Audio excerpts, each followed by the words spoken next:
Alrighty. And this really means a lot to me, Jay. It really means a lot. I'm happy to be here, man. Thank you. Thanks for having me. Here we go. Okay, perfect.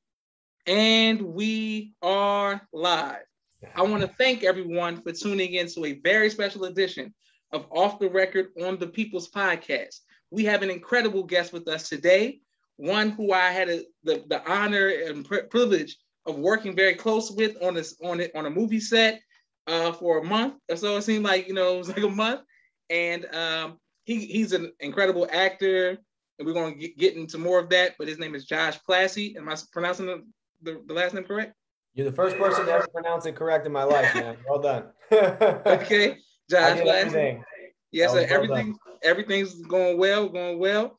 Okay, so the first thing that we want to know is, when did you first get into acting? Oh man. Actually, it was in college. So my dad, long story short, my dad is a Navy SEAL, and I was actually in college for Homeland Security and Criminal Justice.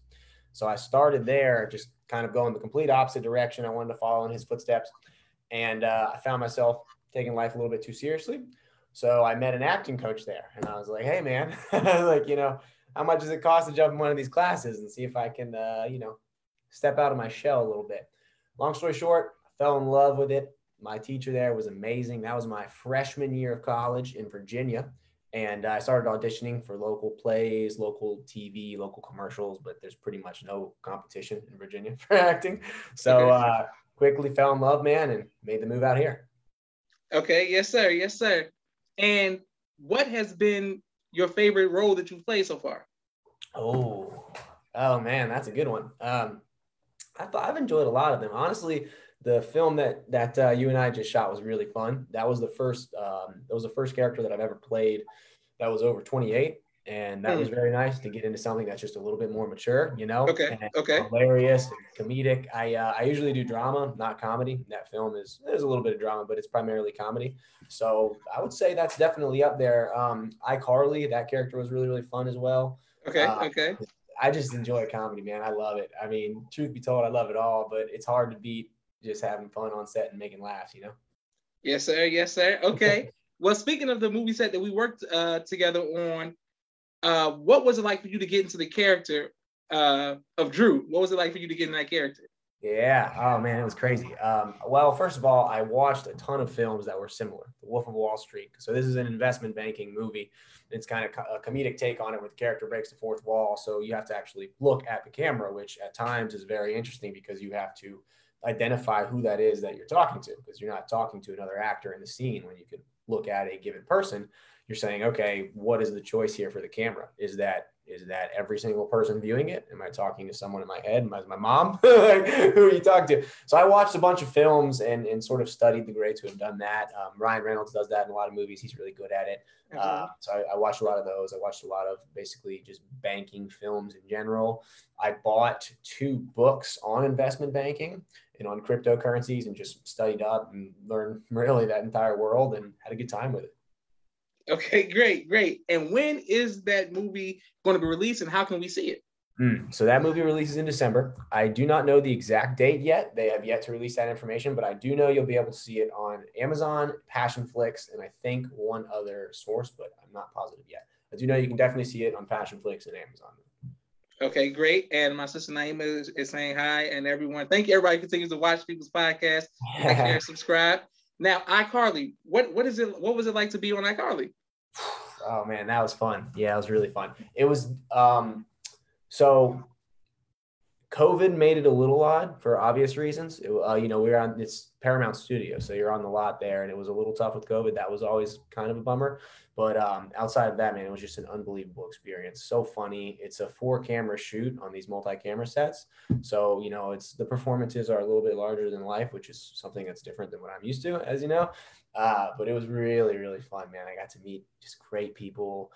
Worked with Miranda Cosgrove, who was awesome and just so nice. And I had watched her growing up in some shows, and a couple of other people as well. And it was just awesome, man. It was really, really fun. It was my first multi-camera comedy, so no regrets at all. Yes, sir. Okay, great. Now I have a friend who's from where I'm from, Naperville, who went to LA, and he just he just like he took off, man. You know, he's on so many, you know, he's an actor and he's in so many shows, he's just doing it. But there are a lot, that's not the case for a lot of people. What is it that you did that was able to get your foot in the door and be so successful as an actor? Yeah, it's a great question. I mean, I think there's no mathematical formula to it. You know what I mean? Unfortunately, everybody's path is different, so it's always going to come down to the individual. But in my opinion, for me, it's purpose and it's work ethic. It's sort of like a competitive sport in a way, man. When you look at the statistics of it, it's incredible. I mean, I often use the analogy of the NFL. I'm like, hey, there's 32 starting quarterbacks in the NFL. You and me both, I guarantee it. Every kid wants to be in the NFL when they grow up here. I'm like, name me 32 actors who look like you or who look like me in this specific part. You can't do it. You can name maybe 10. And then today it's even harder, statistically speaking, because we're competing with the Aussies, the Brits, people from New Zealand. Self-tapes means you compete all over the world.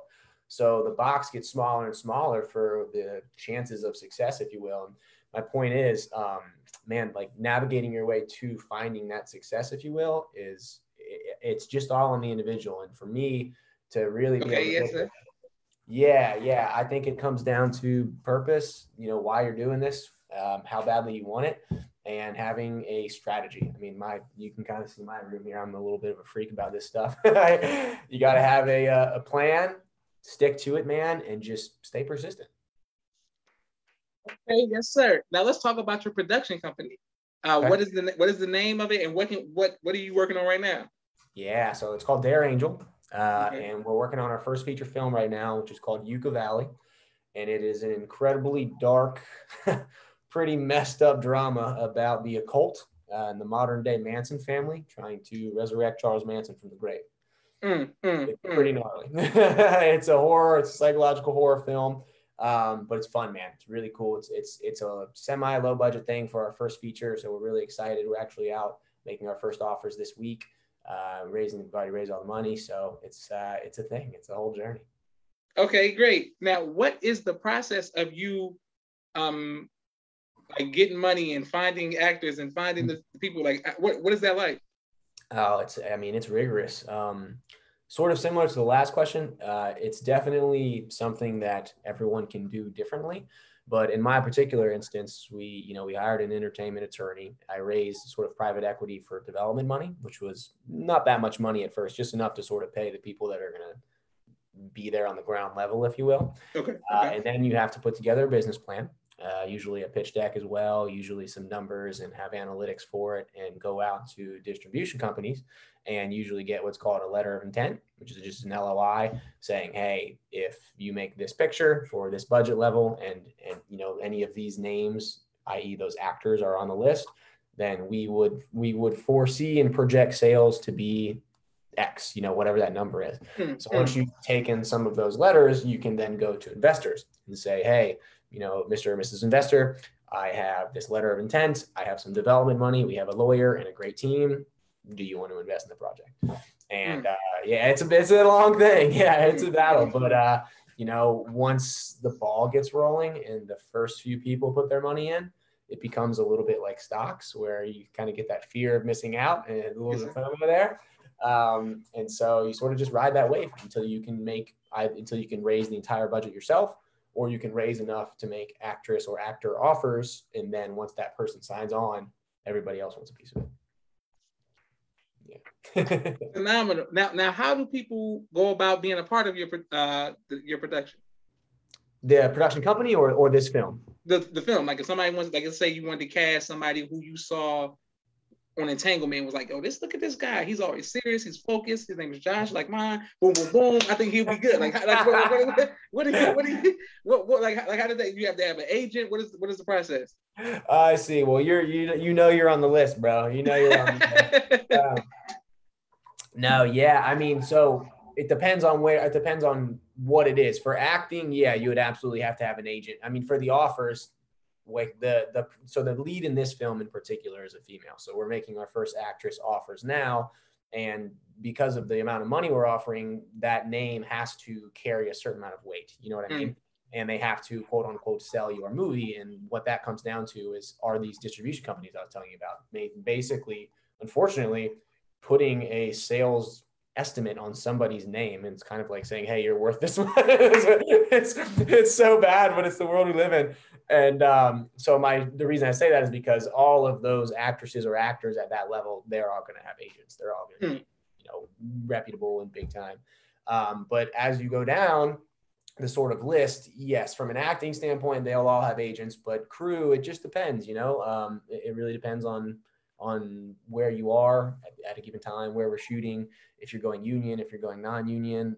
There's so many different guilds now, whether we're talking the writers of the project, WGA or IATSE, with all the strikes you've been seeing.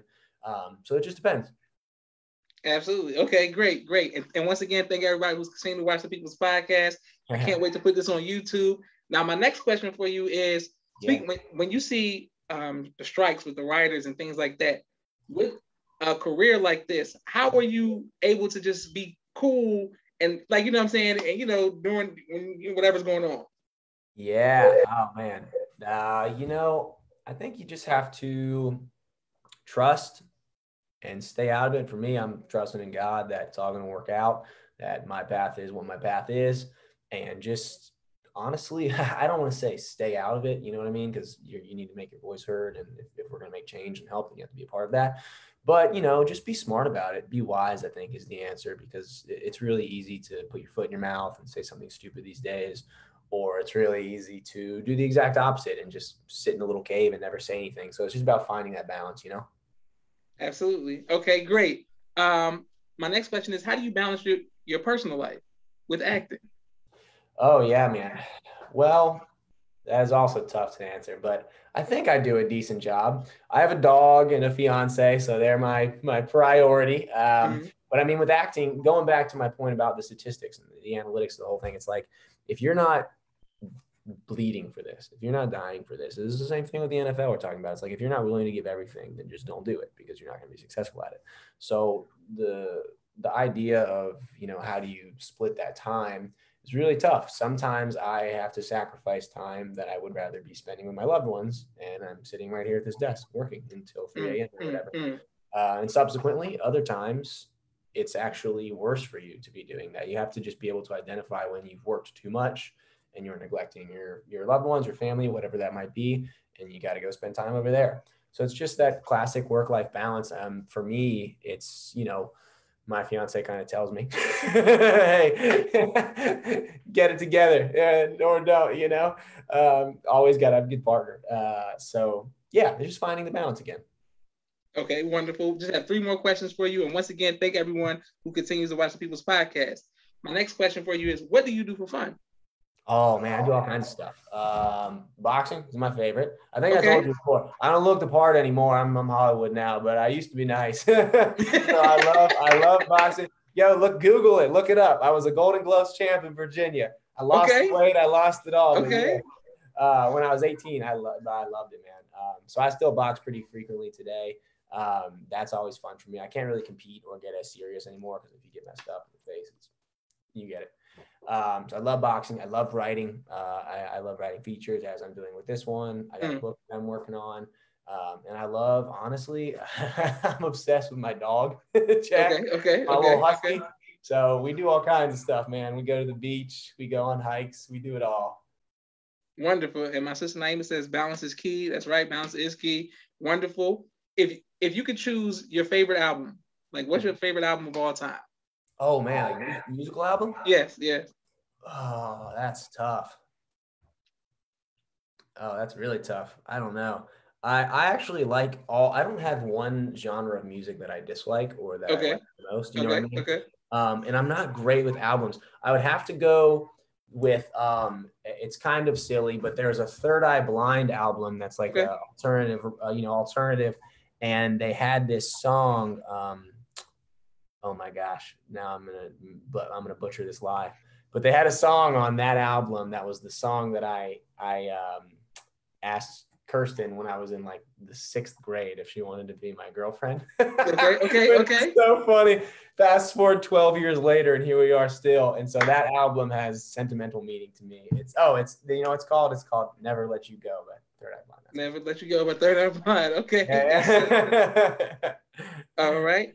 And so here we go. And thank you again. And thank you. I just want to thank you again on behalf of myself, my family, and the viewing audience of the People's Podcast for coming and taking time out of your busy schedule to come on. I have one more question for you. Thank you. How can people find you online? Online? Oh, yeah, please. I mean, I just started getting a little bit better at this, but Instagram I use a lot. I would say that's definitely the easiest way. If people want to look me up on there, follow me, shoot me a message. I'll see it, follow you back. Okay. I'm trying to get more active on that. If you go to IMDb and you want to know like what I'm up to with the movies I'm doing right now, the shows I'm doing, IMDb is always a very good tool. So just type my name in there, or just use Google. If you Google my name, there will be enough things that pop up. It's pretty easy. But I would say Instagram and IMDb are the easiest. Excellent. And I just wanted the people to know that he's the master, like humbly flexing. Like, I mean, yeah, you just Google my name. You know, you like. No. He on the. I gotta tell you, on the set, man, when with all of the personalities and everything going on, you were so cool. You never, if I didn't know, I would never know that you were leading the movie. Like you were just always, regular and just. Hey, I appreciate that, man. I appreciate that. Thank you, man. Thank you. Hey, same to you, man. That is the reason I'm here. I appreciate you. You were hustling more than anybody, and I'm happy to be here, man. Thank you for having me. Yes, sir. Last question. Yeah. What would you like your legacy to be? Wow, great question. At the end of the day, honestly, man, this one might not make everybody love it, but I just want people to remember me as a guy who did his best to change the world and lived a godly life. That's it. Yeah. Beautiful, man. Beautiful. Well, that's a great legacy to have. And I want to thank you again. This is Joshua Little Muhammad signing off for the People's Podcast. Thank you again, sir. Thank you, man. Thanks for having me. It's been a pleasure. Man, the pleasure's mine. Have a great day.